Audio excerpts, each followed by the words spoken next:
almitas torturadas, pobres esclavas blancas del tango y la milonga. Autómatas del vicio, mujeres infecundas, sin alma y sin amor. No sé por qué esta noche reflejan tus ruginas la pena que te mata, y en cada carcajada se ve pobre milonga. Hello everybody, welcome to Around the World in 80 Tangos. Today our special second episode with Theresa Faus from Munich. Hello Theresa. Hello Daniela, hello Raimund. Happy to have you here. I'm a big fan of your podcast. Thanks a lot. Thank you very much. The topic today is women in tango, and we are really looking forward to this talk with Theresa. Tortured souls, poor slaves of tango and milonga, infertile women, automats of vices without soul and love. I don't know why tonight your eyes reflect this agony that killing you. And in every laughter I know, poor milonguita, the heart sighs. Maybe it's your own fault, perhaps out of disappointment about the man you loved. Now you will drown your soul in tango and champagne to forget. But remember, milonguita, there's the being with clean hands that at this very moment, maybe to strangers, says mom. Wow, Theresa, this is a tough text that you choose for the start of our podcast. Okay, I chose this song because I want to talk today about prostitution and the gray zone around prostitution. And this song, White Slaves, refers to forced prostitution, esclavas blancas. And the lyrics is really irritating because it's ambiguous. On the one hand, it talks about the white slaves, about the forced women. On the other hand, it talks about the woman who is enjoying tango and champagne and who has abandoned her child if it was her own fault that she ended up as a prostitute.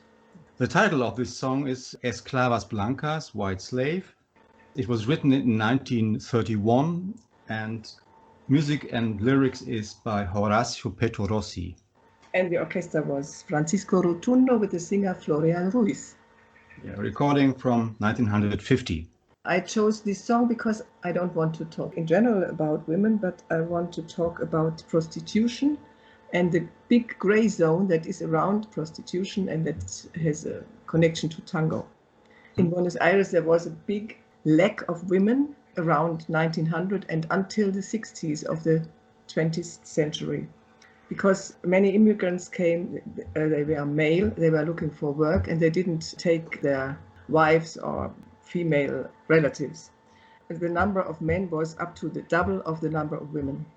This was a very special situation which led to female services as a big business in Buenos Aires at that time.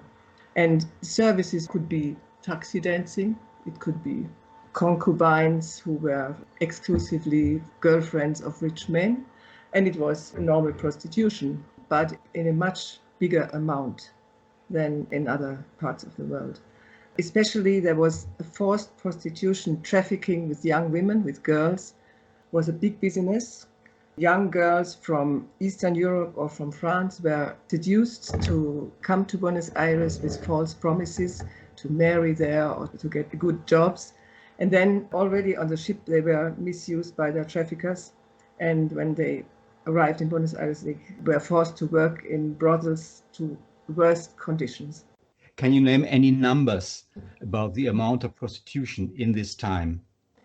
Okay, there's no exact numbers, of course, but what I read was something about 60,000 women working in the business and something about 2,000 or 3,000 houses that served as brothels. They were spread all over the city. This was not a red light area, it was around all the city because men should find this service near their home.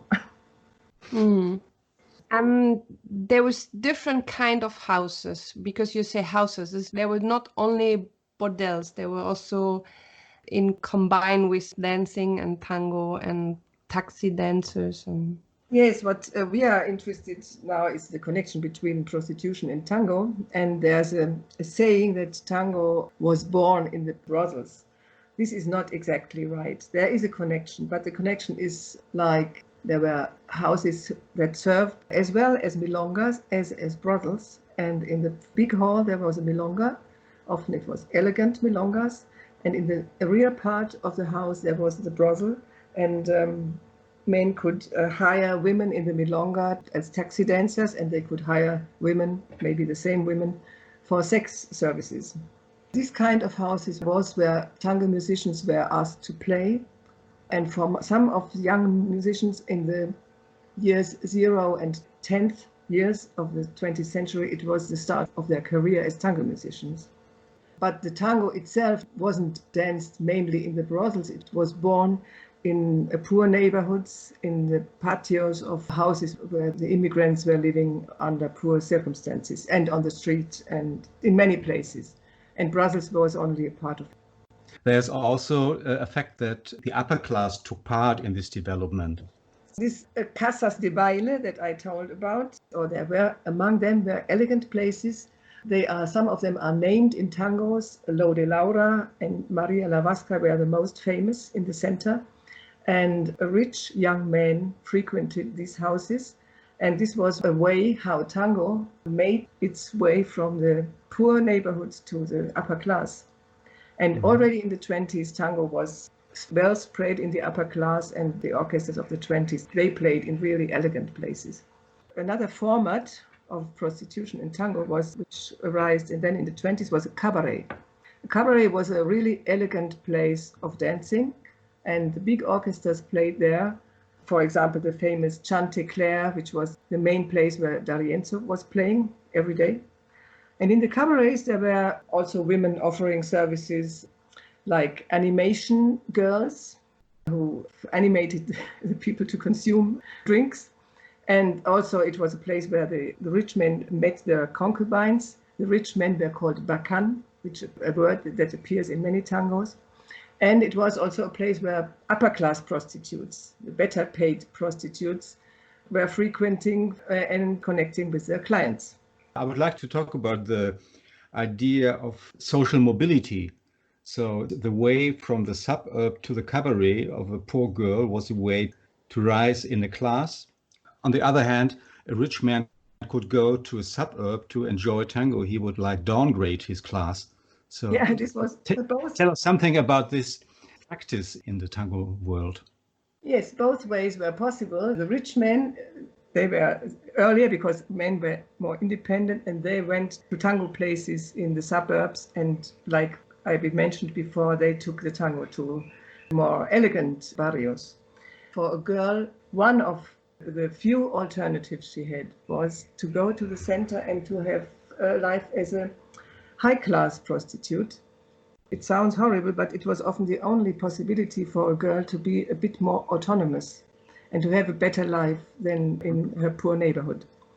And so we have all this big gray zone between more elegant brothels, or between being the concubine exclusively for a rich man, or frequenting the cabarets and selling herself every evening to another man, like escort service or something like that.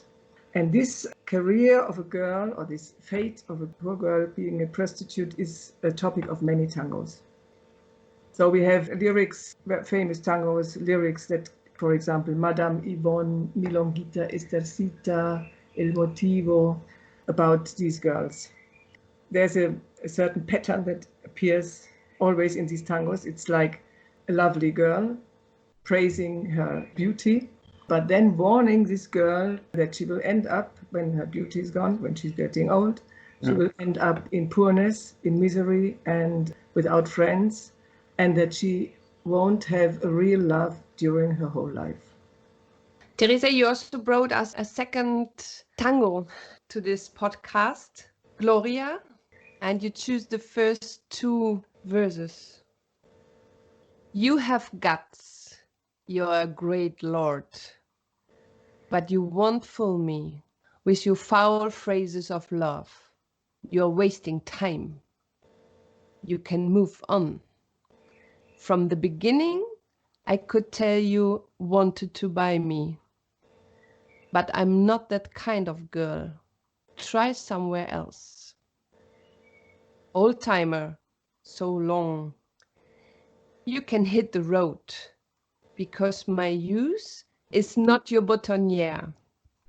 The luxury that you offer me, better take it for another woman.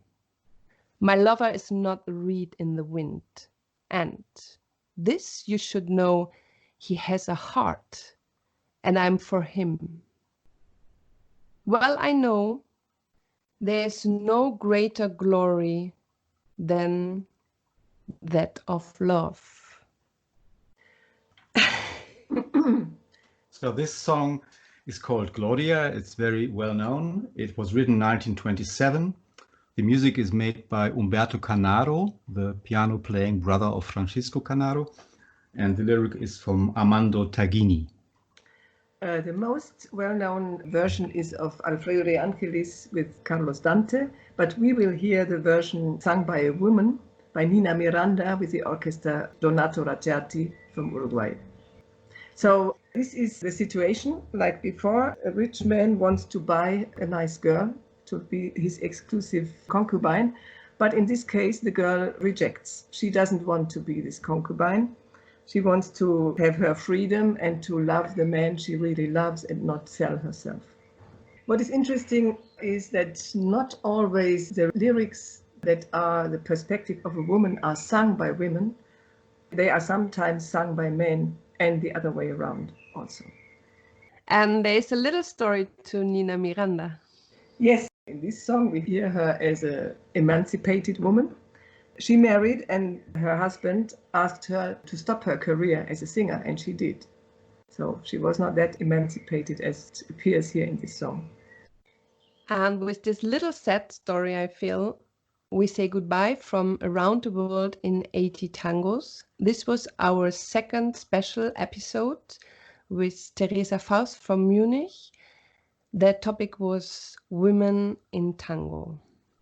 And we had two songs. One was Esclavas Blancas, White Slaves, written 1931 by Orazio Petrossi, both music and lyrics.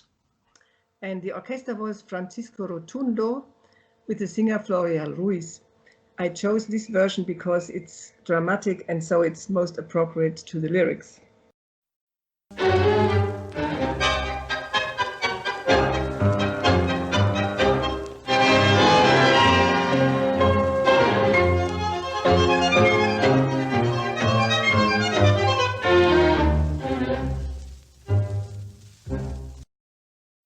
This recording is from 1950. And in the end of the podcast, you will listen to Gloria.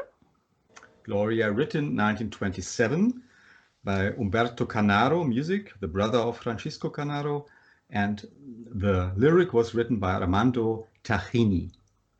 And we heard the version recorded in 1952 by the Uruguayan orchestra Donato Raggiati with the singer Nina Miranda. We hope you enjoyed our talk about women in tango. We say goodbye. We enjoyed to talk with Theresa. Thank you very much, our friend Theresa, to Munich. Thank you for the invitation, Daniela and Raimund, and hope to see you soon in Berlin. Yes. We hope to. Take care, stay healthy. Bye-bye. Bye-bye. En evento sos un gran señor, pero a mí no me vas a engrupir con tus frases de mentido amor. Perdes tiempo, ya podés seguir. Desde el pique viejo te june la intención de quererme comprar, pero yo soy de buen pedigré, a otra puerta anda a golpear. Viejito, salud, podés espiantar que en mi juventud no es flor para tocar.